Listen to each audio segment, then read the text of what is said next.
હું ભાજપ પાર્ટીમાં છે ભાઈ અને કાર્યકર છું, બરાબર.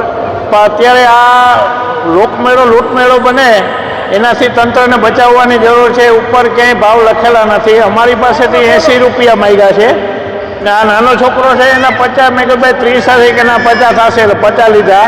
એટલે આપણે તંત્રને વિનંતી એ છે કે ભાઈ આમાં ટિકિટમાં ભાવ છપાવો, તમે ઉપર બોર્ડ મરાવો કે ભાઈ આમાં આ ટિકિટના ભાવ એ છે. લૂંટમેળો આદરો છે તો એનું કંઈક તંત્રે કરવાની જરૂર છે, એ અમારી વિનંતી છે.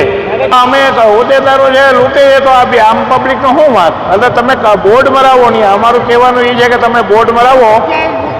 આ રસ્તામાં બ્રેક ડાન્સ ને મોટી મોટી છે ત્યાં જ લૂંટ. 80 રૂપિયા અમને કીધા, ભાઈ 80 રૂપિયા નથી, તમે ભાવ ટિકિટમાં બધા ચકડોળમાં લૂંટ હાલે છે, બરોબર છે. આ ફેરવે અડધી મિનિટમાં તો 1 મિનિટમાં મૂકી દીધા, પાછા બંધ કરી. મોટાની 50 80 લે છે એ લોકો, કઈ બોર્ડ નથી. એટલે પ્રજા અસમજમાં છે આનો ભાવ શું છે એમ. એટલે ટિકિટમાં ભાવ ખરેખર લખવા જોઈએ અને ઉપર બોર્ડ મારવા જોઈએ. નિયમોનું કોઈ પાલન સેફટીનું છે નહીં. આ કેમ આ ચાલુ કરી દીધી?